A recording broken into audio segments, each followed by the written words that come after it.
Hi, I'm Katarina Rosnick, and welcome back to This Week in Biotech weekly video summaries, where I recap the biggest news from biotech and pharma from previous week, this time from May 9th to 16th, 2025.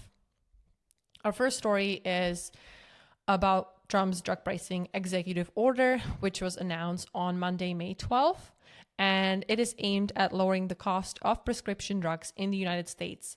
The order revives a concept known as most favored nation model, which would peg the price Medicare pays for certain drugs to the prices paid by other rich countries.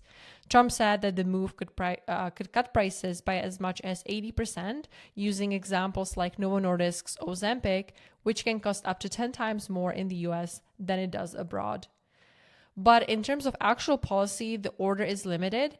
It gives trade officials 30 days to gather international price data, but there is no clear enforcement, no new funding behind it, and no timelines for when or how it would be implemented.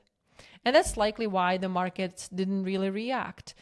Drug stocks dipped briefly after the announcement, but quickly bounced back after the White House officials reassured investors that the order wouldn't impact pharma profits, at least for now.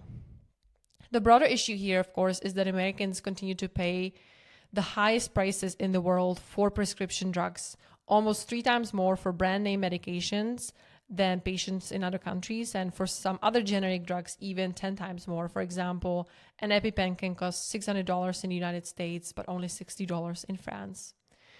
The problem is that unlike most nations, the United States doesn't allow Medicare to negotiate most drug prices, and there are fewer controls on how often and how much drug makers can raise prices. So is this order a real change for Americans? Probably not, because we've seen this before. There was a similar effort back in 2020, and it was blocked in court. So I think we can expect a similar thing here. And while Medicare is set to gain limited negotiating power under the Inflation Reduction Act, those changes won't take effect until 2026. So for now, it seems that prices will continue to be high for Americans. And I think that without broader reform, like true negotiating authority for Medicare, prices are unlikely to come down meaningfully. The second story is about Novo Nordisk. First, they announced a $2.2 billion partnership with a United States-based company called Septerna to co-develop next-generation oral therapies for obesity, type 2 diabetes, and cardiometabolic diseases. They do already, of course, they're one of the first companies, or the first company that brought injectable GLP-1s for obesity to the market, but they're now trying to focus more on the oral drug sector. And the reason is because there's big competition. Eli Lilly has been really doing well in advancing new therapies. They have a oral GLP-1 drug called orforglipron, and that has shown strong phase 3 results with an average weight loss of 16 pounds over 40 weeks and few restrictions around food and timing. And of course, people who are on injectable GLP-1 therapies are excited about the potential of not having to inject themselves, but being able to just take an oral pill. Meanwhile, Lilly's injectable Zepbound recently actually outperformed Novo Nordisk Wegovy in a head-to-head trial. And patients on Zepbound, which is again Lilly's injectable GLP-1, lost over 20% of their body weight on average, compared to only 14% for Wegovy. So Novo's move is to double down on oral GLP-1s, and it's both strategic and necessary. And actually, just a few days after this announcement, there was a new announcement that Novo's CEO, Lars Jørgensen, is stepping down after 8 years as the CEO and 23 years at Novo Nordisk. So some analysts were surprised by this because Jørgensen is the person who really led Novo Nordisk through this massive success. The company was the first company to market type 2 diabetes and obesity GLP-1s to the world. And Novo Nordisk is the biggest pharma company in Europe. It's actually one of the biggest companies of Europe. And so he definitely led the company through some big successes, but they're definitely losing their first mover advantage. The company shares have dropped about 60% since their peak in 2024. And their next generation obesity drug called Cargisema recently disappointed in trials. Last story is about Biohaven's rare drug disease that's facing FDA delays. And as a side note here, and it's kind of something that's coming up, especially in this episode, is that how hard it is to sometimes pronounce these names of drugs.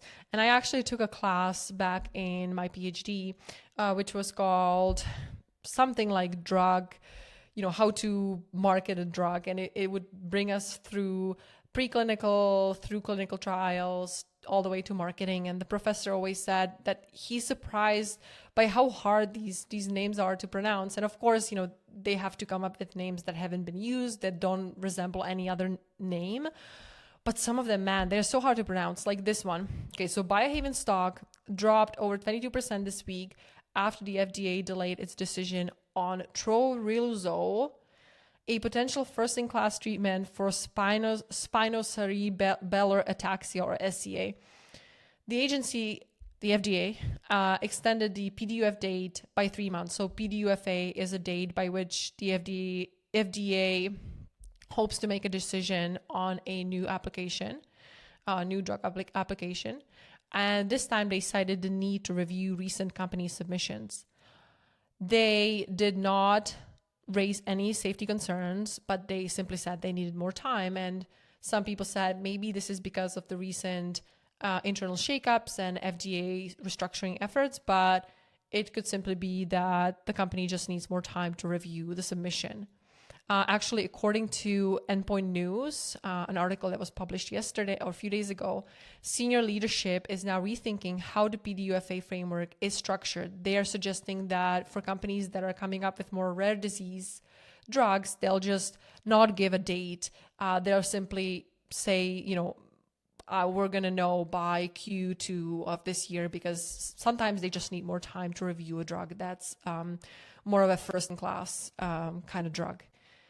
So troriluzole, which previously received fast track and orphan drug status, showed actually promising 50 to 70% reduction in disease progression during drug trials. And so it seems like a promising treatment, and the FDA just needs more time to review it. So that's all for this week. If you want to know more and want to read more about developments from last week, please read This Week in Biotech number 52. And I'll be back next week. Please subscribe to our channels, to YouTube, Spotify, Apple, Substack, and thanks for watching.